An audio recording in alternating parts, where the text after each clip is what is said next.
there's an impulse which comes and goes in music, which is to be evocative of the spirit. I mean, you feel it in Van Morrison, and you feel it in Locatelli, and then you flash back another 200 years and you get it in Johannes Ockeghem. These people, where it's liturgical, but it's liturgical because there was no other space in society for that. Music, this question really reflects on the previous question. Music is the divine medium of exchange between man and these higher levels. And what I've always felt about rock and roll, and I feel it about what I do as well, is that it's such a pale reflection of what it wants to be and could be. I mean, at a Dead concert, you know, when they get to noodling, you actually begin to feel the dimensions shift, and you actually feel the possibility of a doorway opening into another dimension. This is sacral music in the highest sense of the word. It goes back to the Pythagorean theory of octaves and the mysterious relationship of the shortening of a string to the diminution of the tone, and also resonance.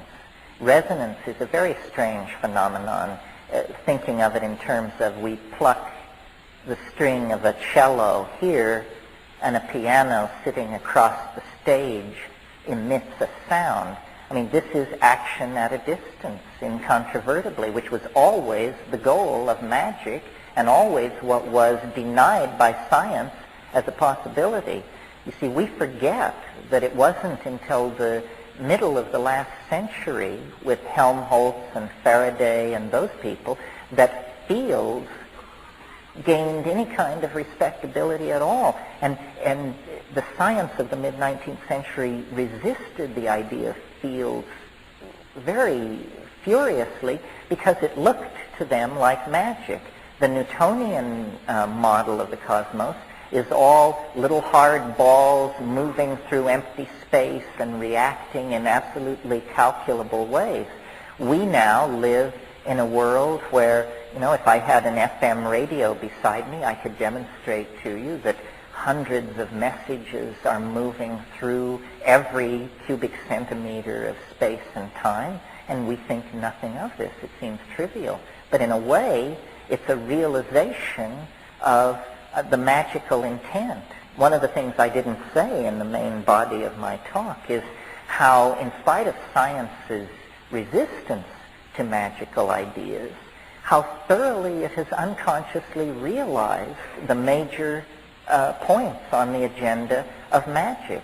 For thousands and thousands of years, electricity was something that you would see if you took an amber rod and a piece of cat fur and locked yourself in a darkened room and let your eyes adjust to the darkness, and then furiously stroked the cat fur, and then you would see a little static electrical discharge. And this was a parlor trick of magicians from the Hellenistic period on. Well, who would have imagined that you could light cities with that? That you could move pictures and sound of political activities and theatrical performances and propaganda from one side of the planet to the other in the wink of an eye with that.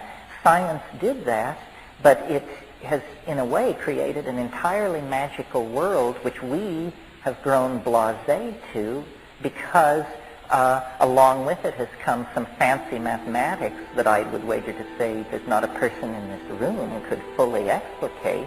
And yet, because that mathematics exists, we think that this is all very humdrum.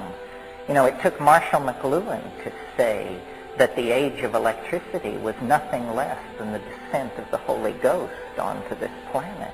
I mean, that electricity is the third person of the Trinity. Nothing like dabbling in a little heresy here, but that's the fact of the matter, folks.